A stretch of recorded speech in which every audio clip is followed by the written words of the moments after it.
बच्चों, कैसे हो। आज हम ट्रिग्नोमेट्री की सारणी बनाना सीखेंगे। और क्योंकि बहुत सारे बच्चों को ट्रिग्नोमेट्री की सारणी याद करने में और बनाने में कठिनाई होती है, कुछ बच्चे मैथ में कमज़ोर होते हैं, तो उनको मैं आज सरलता से ट्रिग्नोमेट्री की सारणी बनाना और याद करना सिखाऊंगा। चलो देर न करते हुए हम स्टार्ट करते हैं। तो सबसे पहले बेटा क्या करना है हमको, सबसे पहले अपन जानते हैं गिनती लिखना है। कहाँ से? जीरो से। 0 1 2 3 4। इसके बाद सबके बटे 4 4 कर लेना है। इस तरीके से 4 4 कर लेना। जो कट रही हैं उनको काट दो। जो कट जाएगी एक बार, ये कट जाएगा इतनी बार। अब इन पे एक रूट का निशान लगा दो, वर्गमूल का निशान होता है वो निशान लगाइए सब पे। जी थोड़ा सा याद रखना है। और उसके बाद आपको डिग्री, क्या क्या डिग्री होती है? तो 0 डिग्री सबसे पहले है, 0 डिग्री, फिर 30 डिग्री, इसके नीचे 45 डिग्री और 60 डिग्री और 90 डिग्री। इसके बाद आपको एक सारणी टाइप की बना लेना है, ऐसे इस तरीके से सारणी बना लेना है।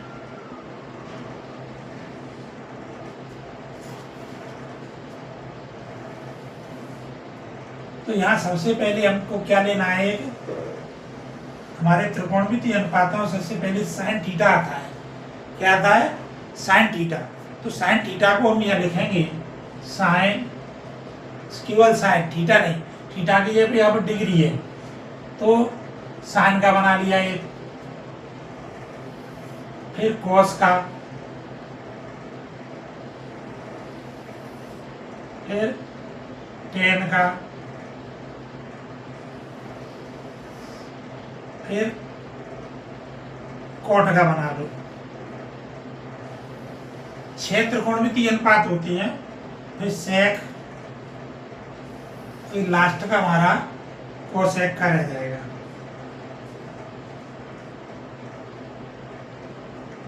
कोसेक। अब सबसे पहले अपन को स्टार्ट कैसे करना है, देखना कैसे है, ऐसे देखना है कि हम 0 में किसी 4 का भाग देंगे तो 0 आता है, और फिर 0 का वर्गमूल लेंगे तो 0, यानी ये हुआ कि साइन 0 डिग्री का मान 0। इसी तरह 1 का वर्गमूल 1 और नीचे 4 है तो 4 का वर्गमूल 2। इस तरीके से 1 का वर्गमूल 1 और 2 का वर्गमूल होता नहीं, इसलिए इसे रूट में लिख देते हैं।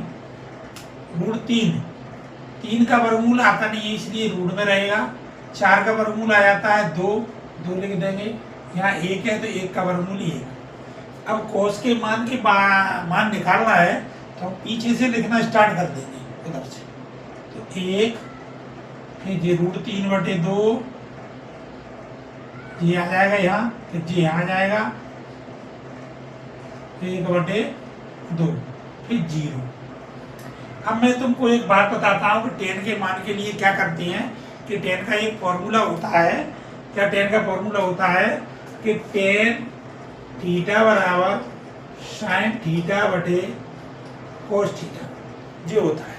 तो साइन थीटा के मान में कोस थीटा के मान का हमको क्या देना है? भाग देना है। तो कैसे देना है कि 0 में ये साइन थीटा का मान है और ये कोस थीटा का मान है, तो 0 में 1 का भाग देंगे तो 0 ही आता है। 0 में किसी भी संख्या का भाग दें तो 0 ही आता है। इसके बाद 1/2 के बटे रूट 3/2, ऐसे भी आपने करे होंगे तो मैं इधर साइड से बता देता हूँ। 1/2 बटे रूट 3/2, ऐसे सवालों को ऐसे हल करते हैं कि ऊपर के को पहले लिख लेते हैं और नीचे को पलट देते हैं। ये भिन्नों के भाग हैं, तो इसे काटेंगे यहाँ तो 2 से 2 कट जाएगा तो आंसर आया 1/√3। ऐसे ही 1/√3 इसका आएगा। ये पूरे से पूरा कट जाएगा तो 1 आएगा। ये 2 से 2 कट जाएगा, ऊपर बचेगा √3 और नीचे बचेगा 1 लिखते नहीं है। और 0 का भाग किसी भी संख्या में दें, किसी भी संख्या में 0 का भाग देते हैं तो अनंत आता है। इन्फिनिटी, ये अनंत है। कोट, अब 3 मान हमारे पक्के याद समझना है हमें। एक बार और कैसे समझना है कि साइन के मान हमने यहाँ से निकाले, कोस के मान उधर से उल्टा लिखा, टेन का मान हमको क्या करना है कि इसमें भाग दे करके, क्योंकि फॉर्मूला होता है कि साइन थीटा बटे कोस थीटा, तो भाग दे के निकालते हैं। बाकी वाले 3 मान तो बहुत सरलता से निकल सकती हैं। जिस तरीके से, ऐसे ही मैं बता देता हूँ यहाँ कि कोट किसका उल्टा होता है, टेन का, तो उल्टे को मतलब अंश को हर को अंश कर देना है। जैसे ये 0 है तो 0 के बटे कुछ नहीं है तो 1 मान लेंगे, तो जाकर उल्टा क्या हो जाएगा, 1 बटे 0। तो 1 बटे 0 का मतलब क्या हुआ, 0 को किसी भी संख्या में भाग देते हैं तो अनंत आता है, ये अनंत हो गया। हाँ को उल्टो करेंगे 1 बटे √3 को, तो √3 बटे पलट जाएगा, जी ऊपर पहुंच जाएगा, जी नीचे आ जाएगा। 1 लिखते नहीं है तो लिखने की जरूरत नहीं है। 1 के बटे 1, इसका उल्टा 1, √3 बटे कुछ नहीं है बटे में, तो 1 बटे √3, तो अनंत का उल्टा 0 होता है।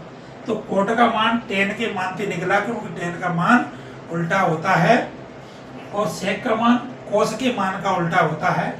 इसलिए हम क्या करेंगे, कोस के मानों का भी उल्टा करेंगे।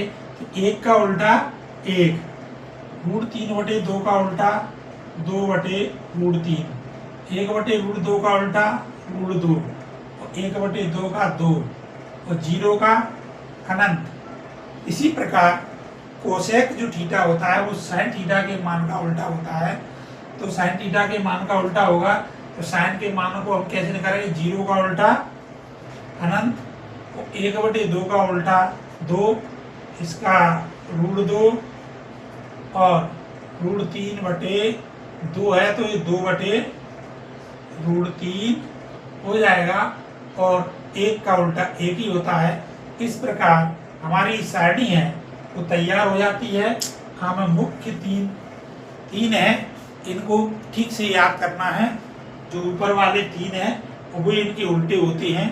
और उम्मीद करता हूँ प्यारे बच्चों आपको ये सारणी समझ में आई होगी।